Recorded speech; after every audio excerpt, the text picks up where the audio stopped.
Milestone স্কুলের মতো প্রশিক্ষণ বিমান দুর্ঘটনা বাংলাদেশে নতুন নয়। দেখে নিন বাংলাদেশে ভূপতিত হওয়া 5 প্রশিক্ষণ বিমান। নাম্বার 5, ইয়াক 130 দুর্ঘটনা। 2024 সালের 9 মে চট্টগ্রামের কর্ণফুলী নদীতে বিধ্বস্ত হয় বিমান বাহিনীর ইয়াক 130 প্রশিক্ষণ বিমান। প্রশিক্ষণ শেষে ফেরার সময় যান্ত্রিক ত্রুটির কারণে ঘটা এই দুর্ঘটনায় মারা যান squadron leader Asim Jawad. Number 4, KHW দুর্ঘটনা।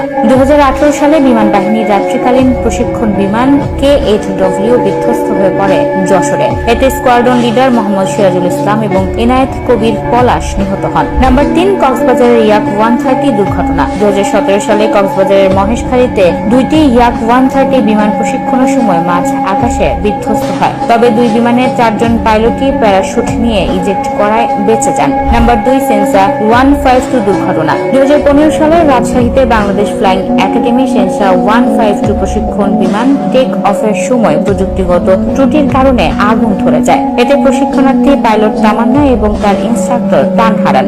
Number 1, MI-17 helicopter. 2015 সালে বিমান বাহিনীর এই প্রশিক্ষণ হেলিকপ্টার চট্টগ্রামের শাহ আমানত বিমানবন্দরে ক্র্যাশ ল্যান্ডিং করে। এতে হেলিকপ্টারে থাকা 3 জন গুরুতর আহত হন।